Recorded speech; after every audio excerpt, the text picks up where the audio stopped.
Aleluya, ndabashuhuje mu izina ry'Umwami wacu Yesu Kristo, amahoro y'Imana n'abane namwe. Bene data rero, ni wa mwanya mwiza w'ikiganiro umurimo w'Imana. Uyu munsi turaganira ku topike ivuga ngo ni iki Imana dushakaho. Mbese ni gute nanezeza umuremyi wanjye, iyi si nyibereyeho iki? Reka dusenge dutangire umwanya mwiza w'ikiganiro. Mwami wacu, turagushimye kandi turaguhimbaje. Tugushimiye kuri Imana igira neza, tugushimiye imbabazi zawe n'urukundo rwawe, tugushimiye ko uri Imana idahinduka, tugushimiye ko uri Imana ifite byose mu kiganza cyayo, tugushimiye ko uri Imana idukunda. Ubuntu bwawe turabubona ku manywa na nijoro.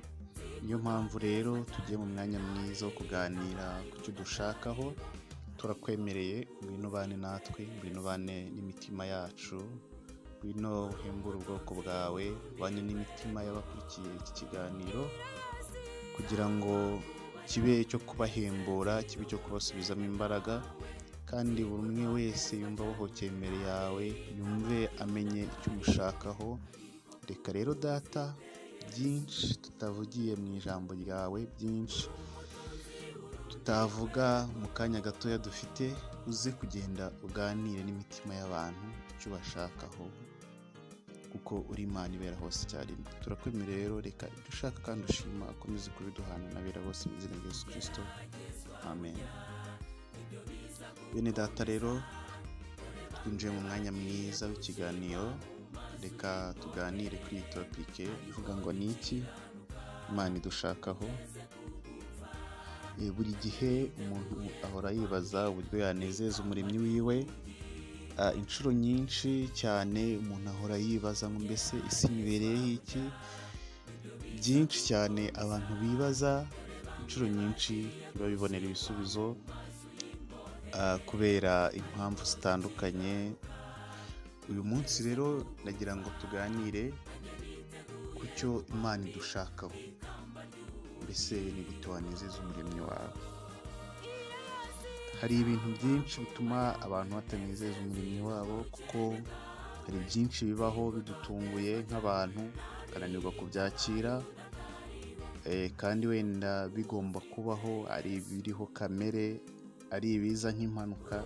Igihe cyose tugatungurwa nabyo, bigatuma tutabasha gushyikira ubwiza bw'Imana no gukomera kwayo. Igihe cyose duhora twibaza ku kintu cyadufasha kunezeza umuremyi wacu, ariko iyo duhuye n'ibibazo twibaza icyatumye turiho. Iyo duhuye n'intambara zitandukanye twibaza ku cyatumye turiho.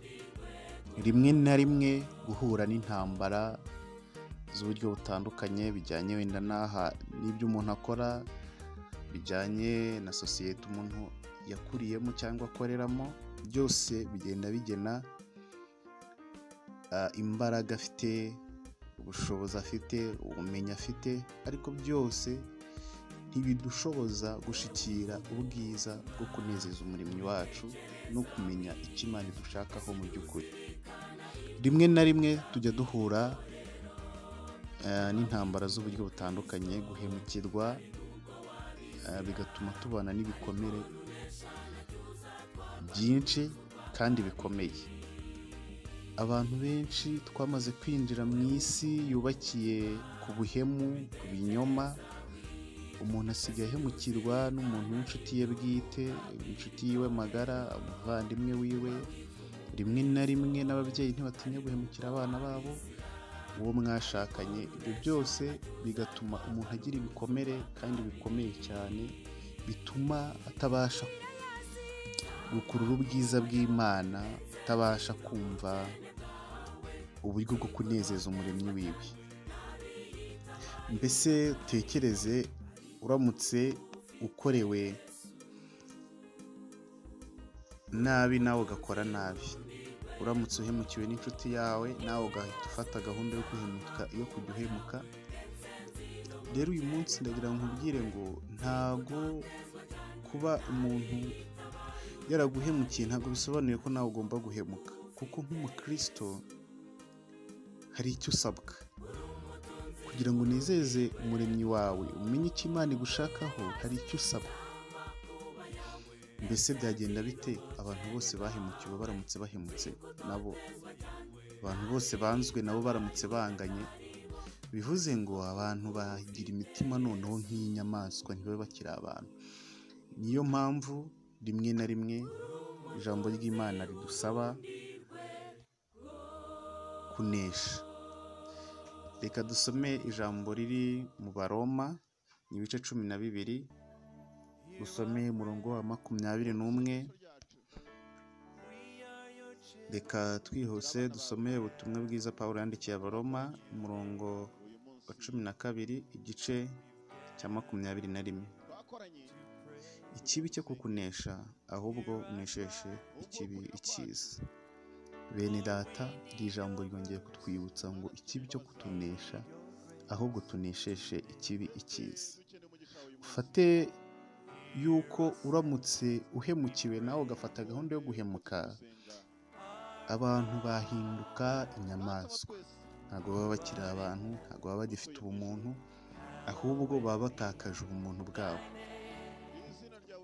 Bijyanye, hari igitabo nigeze gusoma mbonamo urugero rumwe ruvuga ku musaza umwe wafashe gahunda, abona yibereye mu rugendo, nuko ngabona inzoka ya Scorpio iri mu byago, afata gahunda yo kuyitabara, ariko uko arwana no kwikiza nayo ikamuruma. Abantu baramubwira bati ariko ntabwo uri kubona yuko itabishaka, ntabwo uri kubona yuko iri kukuruma? Nawe yabasubije amagambo akomeye cyane, arababwira ngo iyi nzoka muri kamere yayo yifitemo kurumana, nanjye muri kamere yanjye nifitemo gutabara. Bisa naho yari ababwiye amagambo akomeye, ababwira ngo ibyo mugirirwa namwe ntabe ari byo mugirira abandi, kuko abo bantu bafite kamere yabo, namwe mufite kamere yanyu. Niyo mpamvu nababwira ngo rero, nubwo duhura n'intambara mu isi zitandukanye, bijyanye n'ibyo dukora, bijyanye n'aho tuba, duhura no guhemukirwa, duhura n'ibintu bikomeye cyane biza bitwikubitaho bya buri munsi, ariko twibuke yuko twaremanywe umutima w'urukundo. Icyo Imana idushakaho ni iki? Mu Befeso ibice byaho cya 2, umurongo waho wa 10 habivuga neza. Abefeso ibice 2, umurongo waho wa 10 habivuga neza. Hari icyo Imana idushakaho twebwe, nyuma yo kubaho mu buzima bugoye, cyangwa se yo guhemukirwa, cyangwa se yo guhura n'ibibazo bitandukanye. Hari icyo Imana yaturemeye, hari umugambi w'Imana ku buzima bwacu. Uyu mugambi w'Imana niwo ikomezanya nawe. Ni nayo mpamvu muri bwamenye ngo Imana inshakaho iki, ngo kuko turi abo yaremye, ituremeye imirimo myiza muri Yesu Kristo, iyo Imana yiteguriye kera kugira ngo tuyigenderemo. Uyu munsi tekereze kuri iri jambo, urigire iryawe. Uri uwo Imana yaremye, imuremeye imirimo myiza muri Yesu Kristo kugira ngo uyigenderemo. Wabasha ute kunesha? Wabasha ute kubaho mu buzima bunezeza Imana? Wabasha ute kubaho mu buzima Imana ishaka, kandi ukiri mu isi irimo intambara n'ibibazo bitandukanye, ukiri mu isi yamaze kwinjira muri sisiteme y'ikinyoma, ikiri mu isi yubakiye ku buhemu? Ntabwo twabyishoboza. Pawulo waravuga ngo ngerageza gukora ibyiza, ariko ibibi bikantanga imbere. Niyo mpamvu nakubwira ngo uvuge nka we, uvuge ngo nshobozwa byose na Kristo umpa imbaraga. Imana ntidusaba kubaho nk'abantu cyangwa se nk'abamarayika, cyangwa se nk'abantu batagira icyaha, ahubwo idusaba ku rwacu ruhande, nitubishobora tubane n'abantu bose amahoro.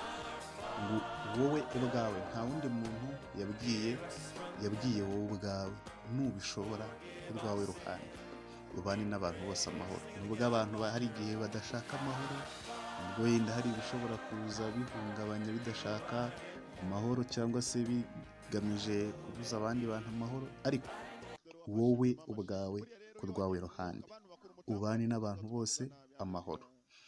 Kuki bavuze ngo nubishobora? ni uko hari n'igihe bidashoboka. Ijambo ry'Imana muri Luka ibice byaho 12 umurongo waho 35 havuga neza. Reka tuhasome naho ubutumwa bwiza uko bwanditswe na Luka umurongo waho wa 12 ibice 35 avuga hati, muhore mukenyeye kandi amatabaza yanyu ahore yaka. Kuki dusabwa guhora dukenyeye nk'abakristo? Nuko hari ibyatwambura umukenyero, nuko hari ibyadukuramo agakiza twambaye, hari ibyatwambura ya kamere yacu y'urukundo, kugira neza, ibyishimo n'ibindi. Niyo mpamvu rero ijambo ry'Imana rivuga ngo muhore mukenyeye kandi itabaza ryanyu rihore ryaka. Itabaza ryawe ni agakiza, ni ugukiranuka. Itabaza ryawe ni ugukiranuka. Gukiranuka abantu bajya batekereza ko hari ukuba ahantu hatari icyaha. Oya, gukiranuka ni imbaraga rwose zigushoboza kudakora icyaha kandi uri aho gikorerwa. Niyo mpamvu ngira ngo dusenga Imana dusaba imbaraga zo kuba hakorerwa ibyaha ariko tutabikora, nibwo tuzaba tubaye abakiranutsi. Ese wizeye Yesu Kristo nk'umwami n'umukiza wawe? Uyu ni wo munsi wawe. Ese wahuye n'ibibazo byinshi uriheba? Washikira ubwiza bw'Imana? Wabona uburyo bwiza bwo kuramya Imana? Sigara wibaza icyatumye uriho, sigara wibaza ngo mbese isi nyibereyeho iki? Ukabura igisubizo. Hari igisubizo muri Yesu, harimo ubuzima. Muri Yesu harimo ubuzima. Haleluya. Muri Yesu harimo ubuzima. Niyo mpamvu rero ngira ngo buri muntu wese muri uyu mwanya mwiza twagiriye imbere y'Imana, dufatanye gusenga dusaba Imana idushoboze gukiranuka, kuko gukiranuka ari gushobora kunesha icyaha kandi uri aho gikorerwa. Reka dufate umwanya dusenga, nawe ukomeze kwisengera usaba Imana igushoboze gukiranuka.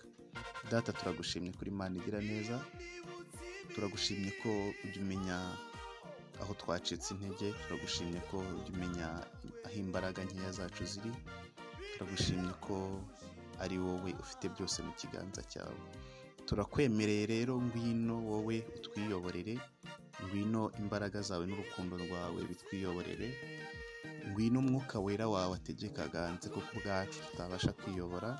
Reka buri muntu wese umuha imbaraga aho azibuze, reka buri muntu wese umushoboze gukiranuka, reka buri muntu wese wongere umumurikishirize mu bwiza bwawe. Reka utarakizwa nawe umuha agakiza ku buntu, kuko tuzi neza yuko byose ubibasha, kandi tuzi neza yuko nta kibasha kukunanira. Niyo mpamvu rero tukwambaje tukagusaba ngo ngwino ubane natwe kandi utegeke imitekerereze yacu, imikorere yacu, ibi biguhesha icyubahiro. Tumenye neza icyo udushakaho, ko ari ugukiranuka no guhora amatabaza yacu yaka, ariko twebwe ubwacu ntitwabyishoboza. Niyo mpamvu tuguhamagaye ngo dushoboze kandi ukomeze kuduha imbaraga. Reka rero buri muntu wese umugisha kuri iki kiganiro, umushoboze iby'ubutwari, umukoreshe icyo ushaka ko agukorera. Turakwemereye rero, tegeka uganze, ni mu izina rya Yesu Kristo. Amen.